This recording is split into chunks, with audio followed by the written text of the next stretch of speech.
Hey guys, welcome back to Lisa Stavenot Art.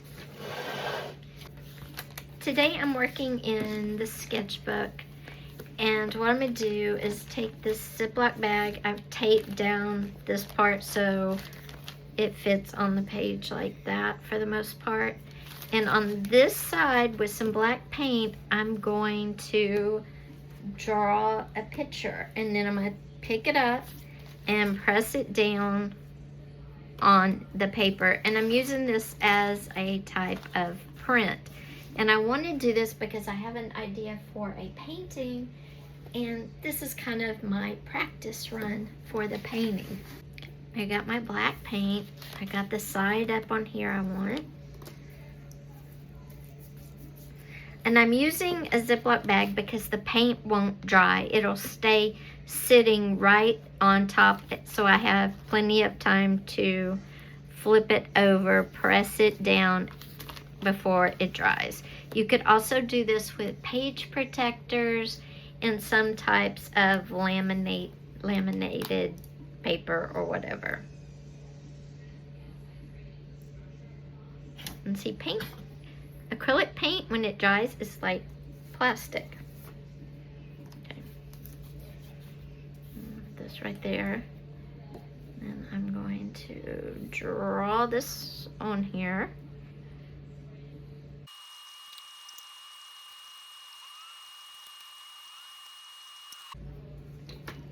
Once you get whatever you want transferred, painted on your bag or your page protector, you just flip it over and line it up where you want it, and then press it down.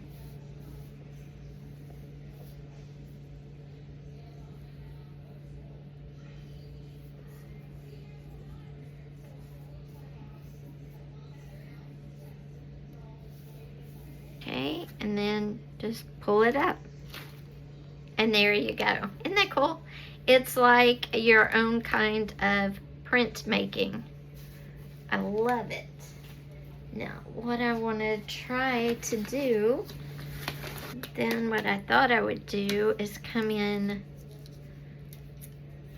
maybe behind it with a little pink, or kind of like, I could fill this one in. I have an idea. I know what we're gonna do.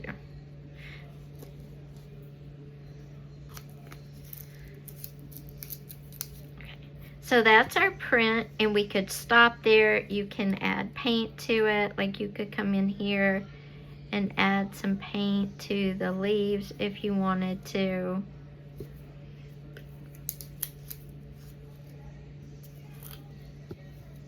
If you let this if you let this dry, you won't get any running, but I kind of think it looks good with a little bit of the black smudged in.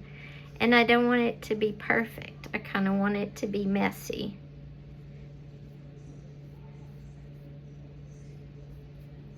There we go.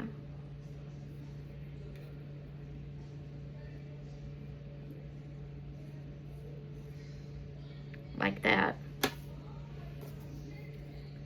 So this is one way you could do it.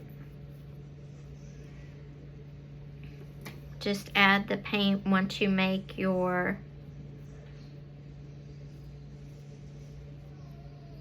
print, or I'm going to show you another way. So hold on, let me get the, okay. I dried it, so we're going to flip it over. And before we do our print again, I'm going to take this hot pink paint, and we're gonna make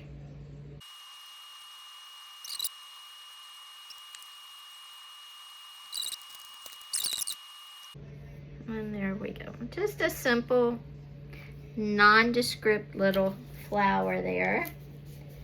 And then I'm gonna dry this real quick. Okay, now I've got my image here, and I'm just gonna go over it again with some more black paint.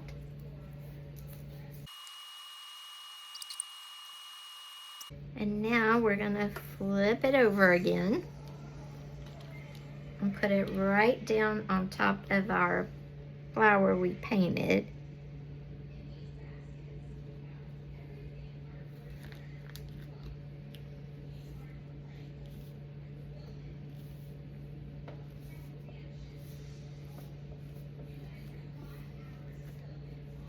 Again, this is like print making in a very basic way.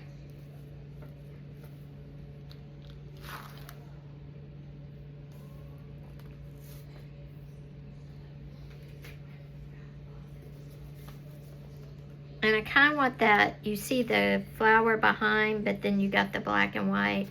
I don't know. Oops. If I like just hitting it with color, or if I like this. Maybe if I'd drawn the flower a little better. Maybe I'll come in and just go all black on this. So which way do you think? This way? Hold on. Okay. I think when I do it on canvas, I want it to do like this flower and this. Kind of a combination of this one and this one, but no painting behind. What do you guys think? With the painted flower behind or without? And of course, remember, this flower would be better. That's just kind of a rough flower just to see. I think I like the print with the black, but maybe add some pink in there too. Let me know, do you like print 1 with just a hint of pink, or print 2 with a better flower behind it and then the print on top? Ignore this flower and just this. Let me know what you think. But remember, you can make anything you can imagine, and using everyday stuff like Ziploc bags. And don't be afraid to play in your sketchbook. That's what they're for. They're not for being perfect. They're to figure out, I use them to figure out from small to bigger prints or paintings, canvas.